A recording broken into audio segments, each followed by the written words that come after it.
Good afternoon, or good evening almost. Almost getting there. Hi, my name is Barry Selby. Welcome to my daily broadcast. This is Messages from the Masculine to Inspire the Feminine Heart, number 299. Yes, tomorrow's going to be number 300. Before I get to that, let me introduce myself in case you haven't seen my broadcast before. My name is Barry Selby, as I mentioned. I'm a best-selling author, speaker, and relationship attraction expert, helping strong, successful women find balance in love, life, and business. I'm also a passionate champion for the divine feminine.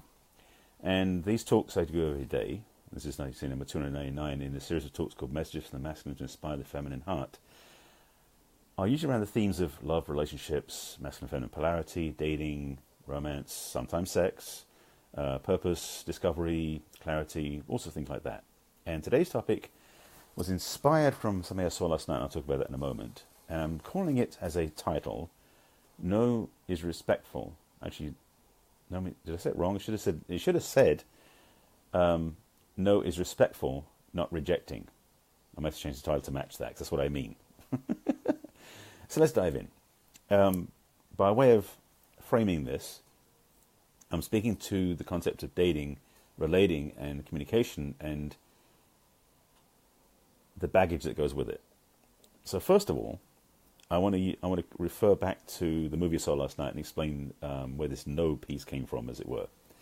I was lucky enough, or afforded the opportunity, to go to the Museum of Tolerance here in Los Angeles and watch a broadcast of a movie that will be on Netflix in about 2-3 months, they said, but it's going to be ideally at some more film festivals before it gets there, because on the big screen it's good. A movie called Feminists, it's called The Feminists, What Were They Thinking? And it's based on actually based on a book of photography that a woman, and I forgot her name unfortunately, took these black and white photographs back in the 60s, I think into the 70s too, of women who were radical and feminist at their time. And so this movie was the interviews of those women now, looking back at those times, and looking back at those photographs of themselves when they were 20, 30, 40 years younger. Including in that book were a few celebrities, including Lily Tomlin and Jane Fonda, who of course been in some other show on Netflix, Amazon, I forget which side it's on. Anyway, during the movie, Jane Fonda said something that really landed for me, because, and there's a lot of stuff in the movie that did land for me. I may do another talk about it later on in days ahead, on other reflections from the movie, but this one hit hard for me, or I should say it landed strong for me. And she said this statement, which really, I'm going to say it for you too. So this is Jane Fonda. She said this, that she learned this at an age after something's happened to her when she was younger. And she said that no is a complete sentence.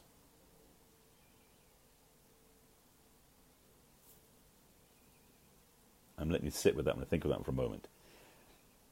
It was a profound moment for me to recognize that, to understand that no has that power, which leads me to this talk I'm doing now. So let you sit with that one for a moment, and then I'll start talking, and then I'm going to move into about how no is respectful, not rejecting. And I'm just sitting with how I want to approach this one. And by the way, if you have any questions or comments, please put them below, and if you want to share this with anybody right away, please do that as well.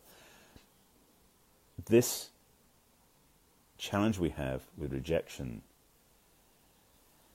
I'm not sure how we're going to fix, heal, resolve it, but it really is an interesting thing we've created for ourselves, because rejection implies that somehow you're losing something you had, or you've been forced to give up something you had.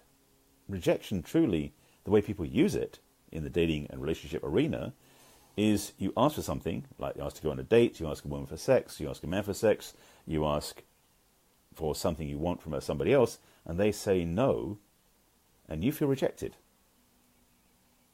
I'm not sure if you see the lunacy of that. And I am saying the word lunacy intentionally. If you didn't have it before you asked, and you didn't have it after you asked, nothing changed. So why are you feeling rejected? I mean, I'm getting to keep this clearly simple, because it is so simplistic when I look at it. It's going, seriously, we have this thing that when we ask for something, maybe we have this assumption we will get it. So when we don't get it, we get upset. But truly, if you ask for something and you get the answer no, be okay with it. Of course, I'm talking to myself about this one because it's not easy. This is not one of my easy ones to get either. So let me be clear: I'm owning this one as I speak it, and I'm learning this one as I say it, because I've had my own fair share of feeling dejected, upset, hurt when I thought I was being rejected by somebody, when in fact I just didn't get what I want. Huge epiphany that became, and it hit me really hard. And I'm still working with it. It's not like I've got it. Oh, I'm handled now. But what I realize is there's assumptions we make. We put on this plate load of assumptions into a situation when we say we want something or we ask for something. When we don't get it, those assumptions that we had about it don't get fulfilled. So of course we feel rejected, but it's not from them, it's from the assumptions we had. That huge stack of assumptions. Which one is it? That side? No, that side? Whichever side I put it. You understand what I mean? So what do I mean by respectful? As I said, Jane Fonda said no is a complete sentence. And what I feel from that is that no is a healthy boundary. When you say no to something or somebody, it's out of respect for yourself first, and out of respect for them second, because you're telling them basically this path you're following, this intention you have, won't go anywhere. So for your own well-being and self-respect, this is a no. I'm hoping this is like so clear for me now. Well, at the moment, I'm sure it'll say it lasts that long, but this is how clear I'm. So I'm putting it on. Here we go. So I'm saving this for posterity by putting it on Facebook Live and on YouTube, so I'll remember if nobody else does. I hope you get value from it too.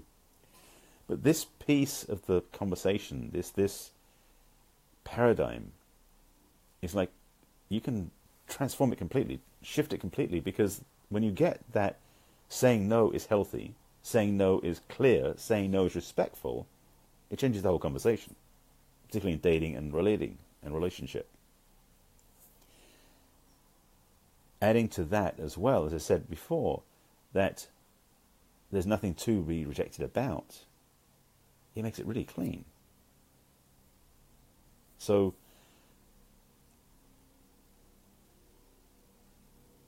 okay, I guess I'm jumping into homework already. That was fast. I guess it's a short broadcast today. Your homework is to experiment with this. It's to try this on for size. To not, I'm going to carefully, I want to caveat this. I want to give you some careful framework so there's some caveats in this. So say go up to somebody and ask for things you know you're not going to get, and they'll say no. Be careful who you do that with.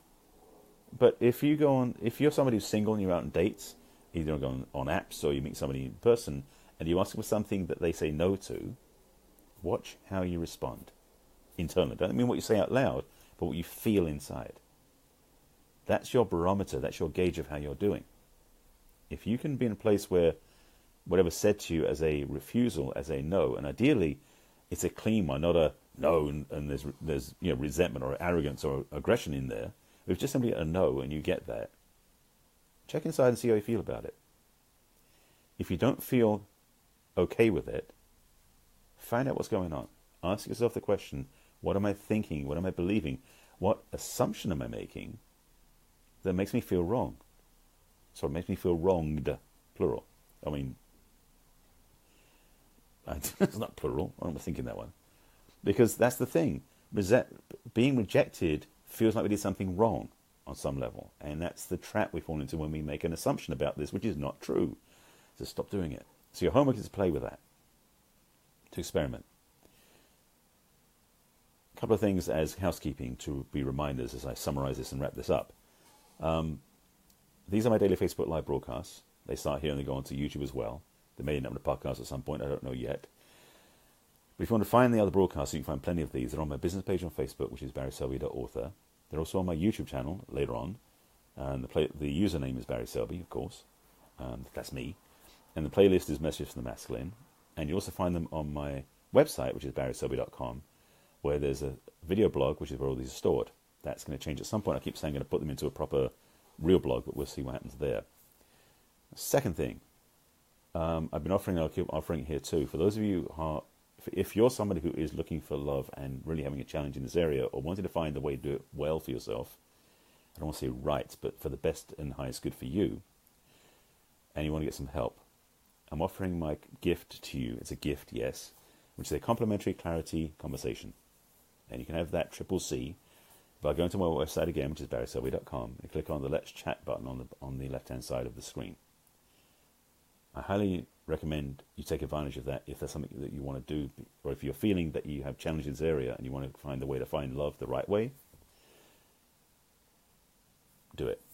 It's my gift to you, and it's really for me to help you find clarity and help you get clarity in what you're looking for and where you want to go, and also for you to find out if what I offer is something that lines up for you. Transparent, really simple. With that, I invite you to please share this out if you want to share it with any friends that this triggers them perhaps or gives us some insight. And if you have any questions, comments about this particular topic, you can put them below in the comments and I'll get to them after I sign off. Thank you once again for watching. I appreciate your patronage, whatever. And with that, I offer you my best wishes. Take care of yourself. And again, I will see you tomorrow. Bye.